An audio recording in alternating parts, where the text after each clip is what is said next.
What is up, everybody? Got a zone out there. JNL here with my UFC 207 recap video. It happened last night. I hope you saw it. It was a great event full of upsets, and I did horribly. I only got 1 out of 6, y'all, and I'm kicking myself because first up, I didn't see this fight, but when I found out that Hendricks missed weight, I was like, oh, I'm changing my pick. Changing my pick. I'm done with Hendricks. Forgot to do it. I forgot to do a 15-second video changing my pick to Neil Magny, and yes, Neil Magny won a 3-round decision, but I did not see it, so someone let me know how that fight went down, and who would you like to see Neil Magny fight next? That was on the prelims. Now, on to the main card. I didn't see this fight as well. I missed the first 2 fights, but I missed my pick of Louis Smolka to beat Ray Borg. In my prediction video, I said it was a toss-up, and I think I'm going to have to take a little bit more time and look at Ray Borg a little bit more. I'm also going to have to watch that fight and see how it went down, so someone let me know how he got the victory and who Ray Borg should fight next. Now, if you saw me on Facebook, I made a last-minute sneak pick for the Saffiedine-Dong Kim fight, and I chose Tariq Saffiedine, and I did not get the pick. He lost the split decision against Dong Kim, and I disagree. I hate that. I disagree. So in my mind, I should be 3-3, but instead, I'm 1 out of 6. Let's talk about it. Now, not only do I disagree with the decision, I think this was an underappreciated fight by me at the time, the folks I was with, and by the crowd. As I watched it for a second time, a lot of tension.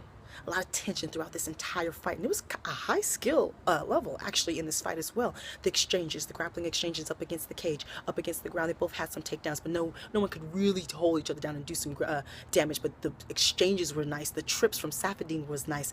The dirty boxing, even the movement changes and leverage changes that happened in the open space. It was just a lot of tension, a lot of dirty boxing, a lot of slap, muscle on muscle. So like I said, the skill level was high. It was literally first person to make a mistake would get clocked. And in my opinion, there was some exchanges, some open exchanges, especially in the beginning of the 3rd round. But I feel like Tariq got the best of the inch game. I believe that he got the better of the positions. He landed a couple of inside elbows and shots and some knees. He landed some cleaner shots in the space, although Dong Kim definitely landed his shots as well. Again, this was, close rounds. So of course you can make the case for Dong Kim. I'm not really upset about it. I'm more upset because I only went 1 out of 6 and I couldn't afford to lose it. And the fact that I don't agree, actually. When I watched it initially, I didn't agree, and as I watched it again for a second time, I don't agree. I think that Saffiedine won the fight. So let me know what you think about that fight. If you thought that Saffiedine won, or if you didn't, tell me why. Who do you think that both men should fight next? Dong Kim and Tariq Saffiedine. Now, on to the fight that I did get, the one fight I did get, which was TJ Dillashaw to beat John Lineker. I didn't think he would beat him as badly as he did. Oh my goodness. He dominated John Lineker. He had more tools. And I figured that John would have a hard time hitting him, but TJ really didn't give him a chance. He took him down fairly quickly, and the takedowns got easier. Him being able to control on the Lineker on the ground and get the positions that he wanted came easier. So as the fight went on, he started just boop-bopping Lineker. There was one moment in the 2nd round, he was just boop-bopping elbow.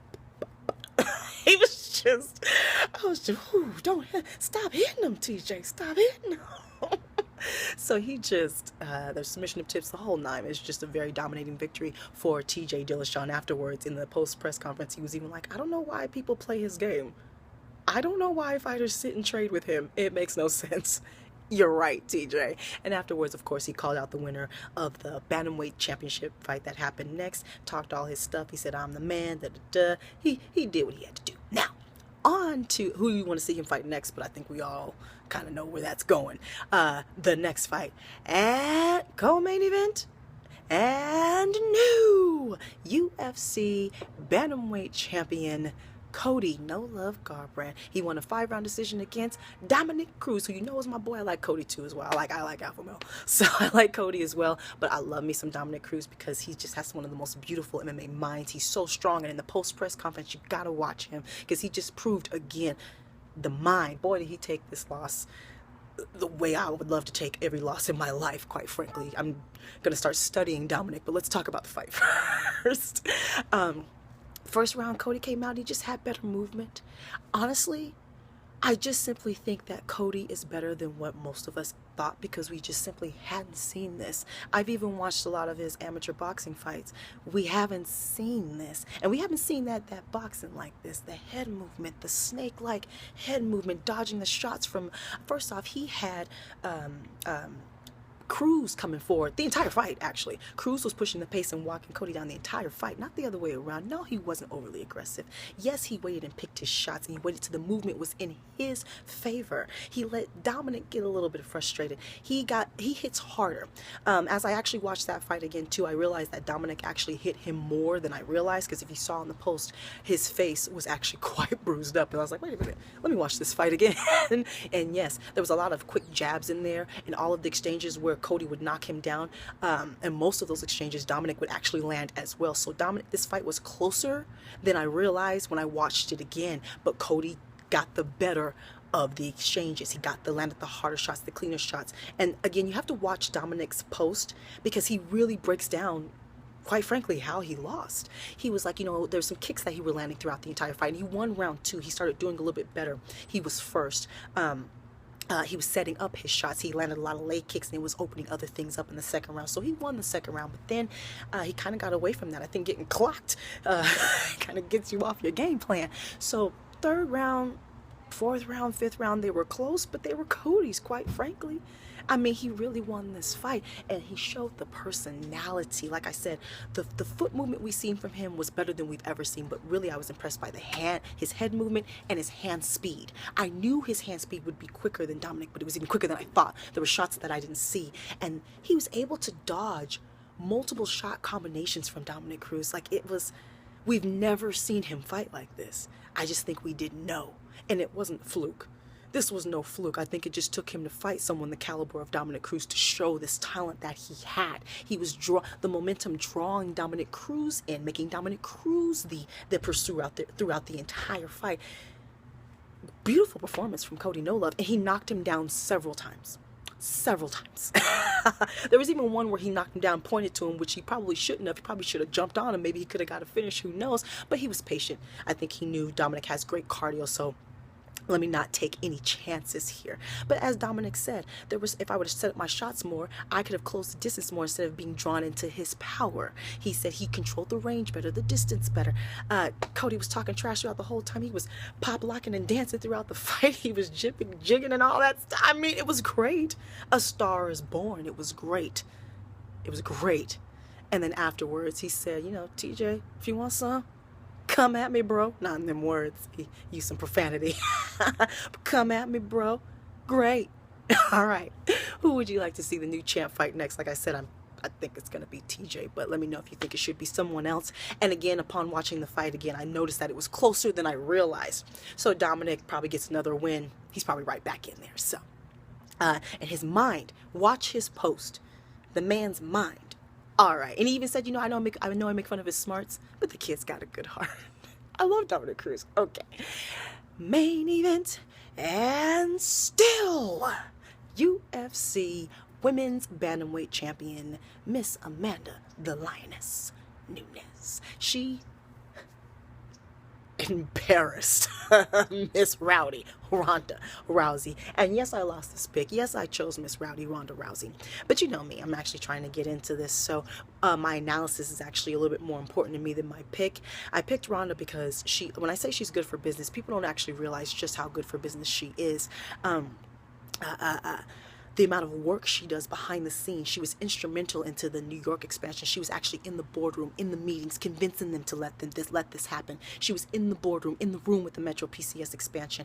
Also being the reason for adding 2 women's divisions, adding 2 champions, adding actual whole pay-per-view events to the schedule, not just breaking pay-per-view buy records. Breaking records of media and advertising attendance, bringing long-term contracts to money, long-term substantial money and business and brands to this. She was extremely important to the UFC. That is why after Conor McGregor broke the pay-per-view buy record for the second time, Dana White immediately went out and said, no, Ronda Rousey's the biggest star. It's because she outworks him as far as being a workhorse for the company. She expands into new markets, and this is something that you can't really replace. And so that's the only thing that was sad about seeing how she lost, because I think she might retire. And that's fine. You make money, you're already a millionaire, you can do what you got to do, but it just sucks to have that loss as far as she's been one of the best ambassadors for MMA that we've ever seen. So that's what I wanted her to win. I wanted to keep that work, that ambassador there, the way she's expanded the sport, you know, not just herself, you know what I'm saying? But she lost. And boy, did she lose. She got embarrassed. And I cannot believe she went in there and did the same exact thing that she did against Holly Holm. This ended in the first round. It ended in less than a minute. Amanda Nunes knocked her the out. Sleep on the feet. I believe she knocked her out on the feet. Herb saved this woman's life, okay? So this is how it went down. She went straight at her. Again. She went straight at a boxer. Again. She got clipped with a jab immediately. And instead of backing up, hold up, back up, back up, she kept going forward. Then she got caught with a two-piece and got stunned. And instead of backing up, back up, she kept going forward. Arms outstretched like a zombie. Like you just trying to grab her. Because when you get clocked, you kind of go into what your instincts are. And for her, of course, that's judo. So she got stunned. Just to grab her. You're just trying to grab somebody. Just trying to grab Amanda Nunes. So Amanda Nunes stood back, avoided getting grabbed, and just teed off on her face, honey. It seemed like every single shot landed. She stumbled her back, and there was a couple of shots where I was like, she stumbled her back, and I was like, Ronda, keep stumbling back. You're almost to the cage. Pull a Robbie Lawler. Get your back up against that cage and start slide. Robbie will slide around that entire octagon, and the shots will slide off. He won't get clocked as cleanly. But no, she stopped. She didn't keep going back. She was still in space. She was just a target sitting duck. Amanda teed off on her, clock, all clean. Knocked her out on the feet. Herb stepped in, stopped the fight. Ronda stumbled over and then stood like this, out.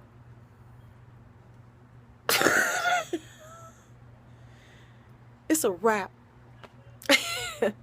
It's a wrap.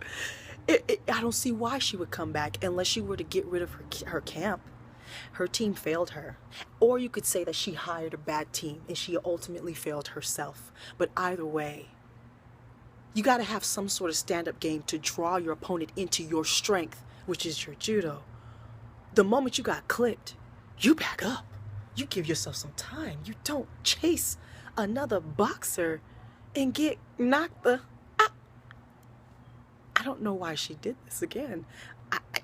You see in the background too, her coach is like, no.